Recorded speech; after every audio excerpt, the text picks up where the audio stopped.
Alhamdulillah, para jemaah dirahmati Allah Subhanahu wa taala.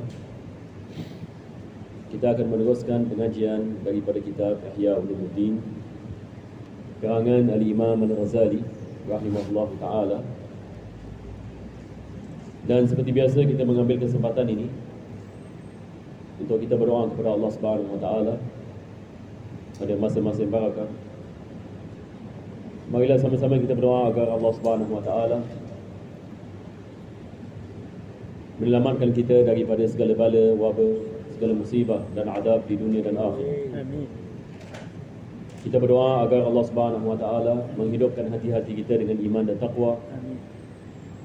Dan menjadikan kita di antara hamba-hambanya yang sentiasa mengingatinya pada tiap-tiap masa dan keadaan, diberikan kefahaman dalam agama dan taufik yang mana dengannya dapat kita melaksanakan segala perintahnya dan meninggalkan segala larangannya. Kita berdoa agar Allah Subhanahu wa taala memberikan kepada kita kebaikan dan kebahagiaan di dunia dan kebahagiaan di akhirat, dan memberikan kepada kita husnul khatimah, dapat kita mengucapkan kalimah la ilaha illallah Muhammadun Rasulullah sallallahu alaihi wasallam apabila datang sakaratul maut. Mudah-mudahan Allah selamatkan kita di barzakh, selamatkan kita di mahsyar, di mizan, lepaskan kita daripada hisab dan azab, dan dimasukkan syurga bersama Nabi Muhammad sallallahu alaihi wasallam. Amin ya rabbal alamin. Kembali kepada kitab Ihya Ulumuddin. Kita telah sampai kepada bahagian yang mana penulis akan membicarakan tentang ilmu fardu kifayah. Jadi sebelum ini Al-Imam Ghazali membicarakan tentang ilmu fardu ain. Jadi ilmu fardu ain ini termasuk ilmu akidah, yang mana wajib bagi tiap-tiap orang Islam untuk mempelajarinya. Ilmu fardu ain juga termasuk ilmu fikih yang bersangkut paut dengan ibadah yang wajib dan juga muamalat. Dan ia balik ini kepada keadaan seseorang Muslim. Semalam saya memberikan misal tentang bab nikah. Diwajibkan seorang Muslim mempelajari bab nikah apabila dia nak bernikah. Maka ilmu ini adalah fardu ain ke atasnya. Diwajibkan atas seorang Muslim mempelajari bab jual beli kalau dia nak buka bisnes. Dia nak buka ini perniagaan, wajib dia mempelajari hukum ahkam yang bersangkut paut dengan perniagaan dan sebagainya. Begitu juga Imam Ghazali mengatakan ilmu mensucikan hati fardu ain. Sebab kebiasaan manusia, kita tidak terlepas daripada sifat-sifat yang terkeji. Kita tidak terlepas daripada sifat sombong, sifat hasad, dengki, benci membenci dan sebagainya. Jadi bagaimana kita nak menghilangkan sifat ini daripada diri kita? Maka wajib kita mempelajari caranya dan bagaimana dan apakah perkara yang perlu kita mempelajari. Kesemuanya diterangkan dalam ilmu tasawuf. Maka ilmu ini juga adalah fardu ain. Selepas itu beliau menerangkan hadis Nabi sallallahu alaihi wasallam. Beliau mengatakan fa idza tabayyana annahu alaihi salatu wassalamu innama arada bil ilmi al mu'arraf bil alif wal lam fi qawlihi sallallahu alaihi wasallam talabul ilmi faridatun ala kulli muslim ilmul amal. Jadi dia balik kepada hadis Nabi sallallahu alaihi wasallam sebab dia mula dengan hadis ini, dia akhiri dengan hadis ini. Al-Imam Ghazali dalam bab ini tentang fardu ain, dia memulakan dengan hadis Nabi sallallahu alaihi wasallam, talabul ilmi faridatun ala kulli muslim. Talabul ilmi faridatun ala kulli muslim. Mencari ilmu wajib bagi tiap-tiap orang Islam. Jadi dia mengatakan alif lam di sini al-ilm balik kepada apa? Maka dia mengatakan ia balik kepada ilmu yang mana diwajibkan kita mempelajarinya disebabkan diwajibkan kita beramal dengannya. Disebabkan diwajibkan kita beramal dengannya. Seperti apa? Sekarang kita mengatakan diwajibkan kita melakukan salat 5 waktu. Betul ke tidak? diwajibkan kita melakukan solat 5 waktu, maka mempelajari cara salat adalah wajib fardu ain. Ini yang dimaksudkan oleh beliau. Yang ini maksudnya ilmu yang membawa kepada amal yang diwajibkan. Jadi ini termasuk apa semua yang kita membicarakan sebelum ini. Satu orang nak berkahwin, wajib dia mempelajari bab perkahwinan. Satu orang nak mengeluarkan zakat, wajib dia mempelajari bab zakat. Satu orang nak menunaikan haji, wajib dia mempelajari bab haji. Betul ke tidak? Satu orang yang nak melakukan jual beli, wajib dia mempelajari bab jual beli dan sebagainya. Sebab kalau dia tidak mempelajari, bagaimana dia nak beramal? Kalau satu orang itu dia tidak mengetahui mengambil wudu, bagaimana nak mengambil wudu? Kalau dia ikut-ikut sahaja tidak sah. Mengikut pendapat dalam mazhab Syafi'i, satu orang yang ikut-ikut tidak sah amalnya. Jadi misalnya dia lihat orang ini mula-mula basuh muka, lepas itu basuh tangan, lepas itu sabun kepala, basuh kaki. Kalau dia copycat, lihat begitu sahaja, dia pun buat, tidak sah. Kalau dia tidak mengetahui apa yang wajib dan apa yang sunnah, dia tidak dapat membezakan, dan apa syarat-syarat bagi sahnya basuh muka dan sebagainya. Jadi ilmu ini adalah fardu ain. Jadi ini yang dimaksudkan dengan hadis Nabi SAW. Sekarang kita akan membicarakan tentang yang seterusnya. Beliau mengatakan bayanul ilmi alladhi huwa fardu kifayah. Tentang ilmu fardu kifayah. Jadi fardu kifayah, sebelum ini saya ada membicarakan beza di antara fardu ain dengan fardu kifayah. Fardu ain ini kita mengatakan kewajipannya terkena pada setiap individu muslim. Manakala fardu kifayah dia terkena yakni kepada satu masyarakat. Kalau sekiranya ada orang yang melakukannya, kewajipan itu terangkat. Ini adalah fardu kifayah. Jadi ilmu ini ada yang fardu ain, ada yang fardu kifayah. Jadi bila kita mengatakan ilmu fardu kifayah, maksudnya ilmu ini wajib dipelajari, tetapi tidak diwajibkan atas tiap individu muslim untuk mempelajarinya. Kalau sekiranya ada orang yang mempelajarinya, maka kewajipannya terangkat. Jadi ini yang kita akan membicarakan. Jadi kita akan lihat Al-Imam Ghazali, dia akan membahaskan perkara ini dengan terperinci. Masya Allah. Ini adalah kelebihan Al-Imam Ghazali. Dan kitab Ihya ini adalah kitab yang besar. Jadi Al-Imam Ghazali dalam kitab ini, dia bila bahaskan, dia bahaskan ini dengan panjang lebar sedikit. Kitab Ihya ini kita ada 5 jilid. Mudah-mudahan kita dapat khatam insya-Allah. Ini kita harapkan Allah pun panjangkan umur kita dalam kesihatan insya-Allah, supaya kita dapat manfaat. Jadi kita baca dulu apa beliau mengatakan. Beliau bermula dengan mengatakan i'lam anna al-farda la yatamayyazu an ghairihi illa bi dhikri aqsamil ulum. Jadi dia mengatakan ketahuilah bahawasanya sesuatu yang ini kewajipan itu ada bahagian-bahagian yang ada padanya, dan kita tidak akan memahaminya melainkan kita memahami bahagian-bahagiannya. Ini maksudnya bila kita mengatakan fardu terbagi kepada berapa bahagian? Fardu ain dan fardu kifayah. Di bawah fardu ain pun ada bahagiannya, di bawah fardu kifayah pun ada bahagiannya. Jadi dia mengatakan saya akan menerangkan bahagiannya. Saya akan menerangkan bahagian-bahagiannya. Wal ulumu bil idafati ila al-gharad alladhi nahnu bi sadadihi tanqasimu ila syar'iyyatin wa ghairi syar'iyyah. Jadi dia mengatakan ilmu secara umum terbagi kepada dua bahagian. Ilmu secara umum terbagi kepada dua bahagian. Bahagian yang pertama adalah ilmu syar'i. Bahagian yang kedua adalah ilmu yang bukan syar'i. Jadi ini kita nak kena faham dulu ya. Al-Imam Ghazali dia bagikan kepada dua bahagian ini. Jadi kita ada syar'i dengan ghairu syar'i. Apa maksudnya? Bila kita mengatakan ilmu syar'i, maksudnya dia berkait ini dengan syariah. Dia berkait ini dengan syariah. Seperti ilmu akidah,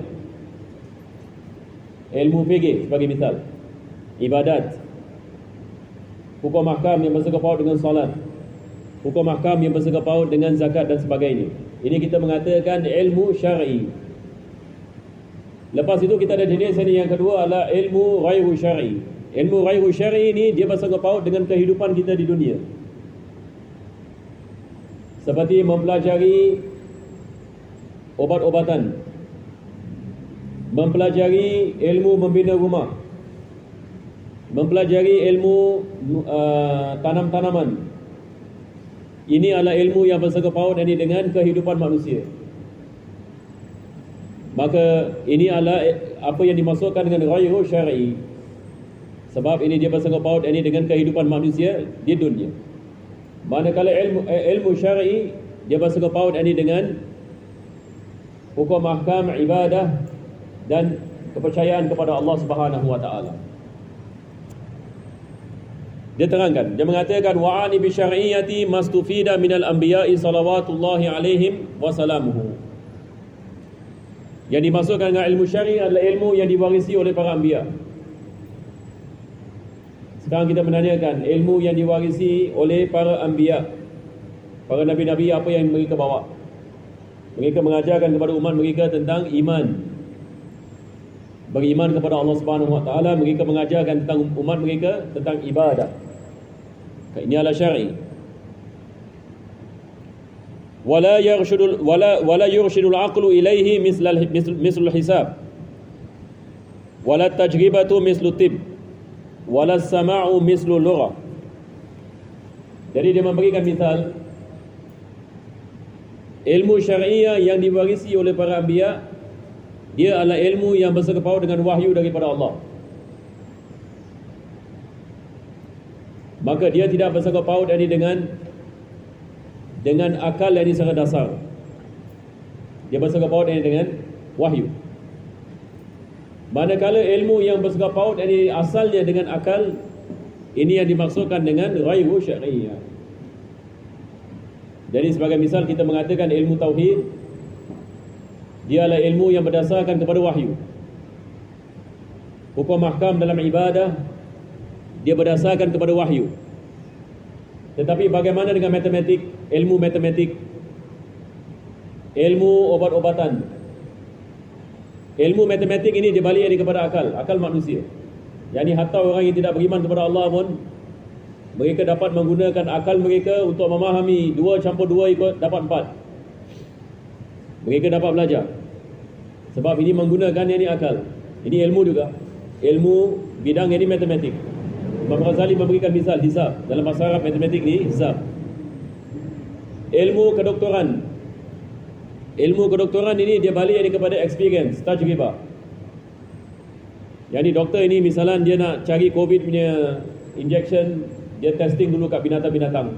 Kita inject binatang, tengok apa jadi kepada binatang ini, mati ke tak mati.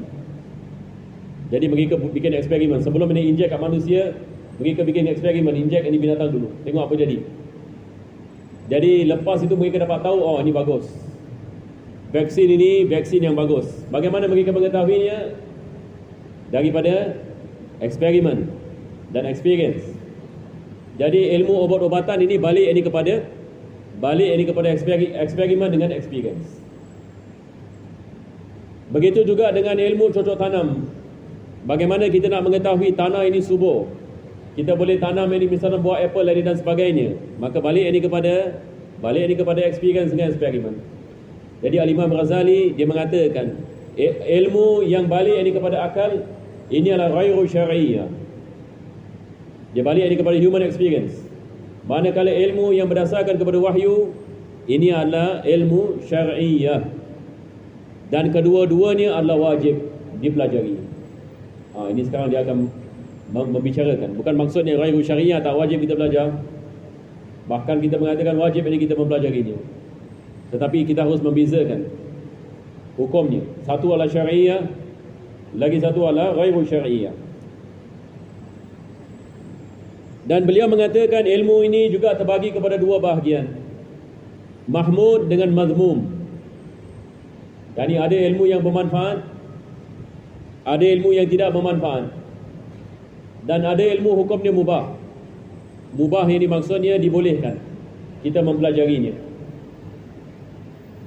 Beliau mengatakan fal ulumul lati laysat bi syar'iyyatin tanqasimu ila ma huwa mahmudun wa ila ma huwa madhmumun wa ila ma huwa mubah. Fal mahmudu ma yartabitu bihi masalihu umuri dunya kat-tibbi wal hisab. Jadi dia memberikan misal, ilmu yang bukan syar'iyah yang bermanfaat adalah ilmu yang memberikan manfaat kepada manusia. Seperti ilmu kedoktoran, seperti mana kita mengatakan. Sekarang kita menanyakan sekarang, ilmu kedoktoran ini manfaat ke tidak manfaat? Dia adalah manfaat. Begitu juga dengan ilmu matematik. Mengetahui ini tentang perkiraan. Ini adalah perkara yang penting, yang mana manusia memerlukan. Maka ini adalah jenis ilmu ghairu syar'iyyah yang bermanfaat. وَذَلِكَ يَنْقَسِمُ إِلَى مَا هُوَ فَرْضُ كِفَايَةٍ وَإِلَى مَا هُوَ فَضِيلَةٌ وَلَيْسَ بِفَرِيضَةٍ. Jadi dia mengatakan bahagian-bahagian ini dibagikan kepada fardu kifayah dan bukan fardu kifayah. Baik, sekarang ini saya akan memberikan misal. Jadi kita balik ini kepada ilmu matematik, ilmu kedoktoran dan ilmu engineering. Jadi saya nak menanyakan soal, apakah hukum kita mempelajari kedoktoran? Kita mengatakan ilmu ini dia adalah ghairu syar'iyyah, yakni dia berkait ini dengan eksperimen dan experience. Tetapi dia adalah manfaat ini bagi masyarakat. Apakah hukum mempelajarinya? Di sini Al-Imam Ghazali mengatakan sama ada ilmu-ilmu seperti ini dia adalah fardu kifayah ataupun bukan fardu kifayah. Jadi ilmu kedoktoran ini hukumnya adalah fardu kifayah, betul ke tidak? Sebab ilmu ini memberikan manfaat kepada manusia. Bayangkan kalau kita tinggal di sebuah negeri tidak ada doktor, macam mana? Dia boleh menyebabkan masalah yang besar. Lebih-lebih lagi pada zaman Covid. Kalau tidak ada doktor, kematian ini boleh meningkat dengan banyak sekali. Jadi mempelajari ilmu ini adalah wajib dan hukumnya adalah fardu kifayah. Sebab masyarakat tidak boleh fungsi melainkan mesti ada orang yang pakar dalam bidang ini. Sama juga dengan matematik. Ilmu hisab fardu kifayah. Kalau sekiranya masyarakat semuanya tidak mempelajari matematik, semua tak tahu kira, masalah ini. Kalau kita tidak tahu perkiraan ini, bagaimana kita nak selesaikan kewangan kita, masalah kewangan? Bagaimana kita nak membagikan harta faraid? Allah Subhanahu wa taala mengatakan lizzakari hadzul unsayain. Apabila seorang meninggal dunia, kalau dia ada anak lelaki dengan anak lelaki mendapat 2 bahagian. Anak perempuan mendapat 1 bahagian. Tapi kita tak faham matematik, macam mana nak bagikan harta? Semua orang tak faham. Kita tidak dapat ini mengamalkan ilmu ini. Maka hukumnya adalah fardu kifayah. Begitu juga ilmu tentang membina bangunan. Membina bangunan, manusia memerlukan rumah dan tempat tinggal dan tempat kerja dan sebagainya. Maka ini adalah wajib, termasuk ini di dalam fardu kifayah, yang mana sesuatu negeri tidak dapat berfungsi melainkan dengannya. Jadi inilah pengajian kita pada hari ini, jemaah dirahmati Allah. Hari ini kita belajar fardu kifayah. Saya harap boleh faham insya-Allah ya. Saya rasa mungkin ada susah sikit ini. Sebab Al-Imam Ghazali dia punya bahasa pun dia bila bahaskan dia ada banyak cabangnya. Jadi kita nak kena hafal cabang-cabang. Apa nak buat? Jadi dia mula-mula dia bagikan ilmu kepada 2 bahagian. Fardu ain, fardu kifayah. Lepas itu dia bagikan kepada lagi 2 bahagian. Syar'iyyah dengan ghairu syar'iyyah. Lepas itu dia bagikan lagi 2 bahagian. Mahmud dengan mazmum. Sama ada manfaat ke tidak manfaat. Lepas itu kalau ia manfaat, sama ada dia fardu kifayah ke bukan fardu kifayah. Jadi dia macam itu. Jadi kalau kita nak draw table, kita boleh bikin macam flowchart. Tapi ini baru mula lagi, belum habis lagi. InsyaAllah minggu depan kita akan sambung. Wallahu a'lam bissawab. Wa ila hadratin Nabi sallallahu alaihi wasallam. Al-Fatihah. A'udzubillahi minasyaitonirrajim. Bismillahirrahmanirrahim. Alhamdulillahirabbil alamin. Arrahmanirrahim. Maliki yaumiddin. Iyyaka na'budu wa iyyaka nasta'in. Ihdinas siratal mustaqim. Siratal ladzina an'amta 'alaihim ghairil maghdubi 'alaihim waladdallin. Amin ya Allah, amin ya Rahman, amin ya Rabbana taqabbal minna du'ana innaka antas samiul 'alim wa tub 'alaina innaka antat tawwabur rahim. da'wahum fiha subhanakallahumma wa tahiyyatuhum fiha salam.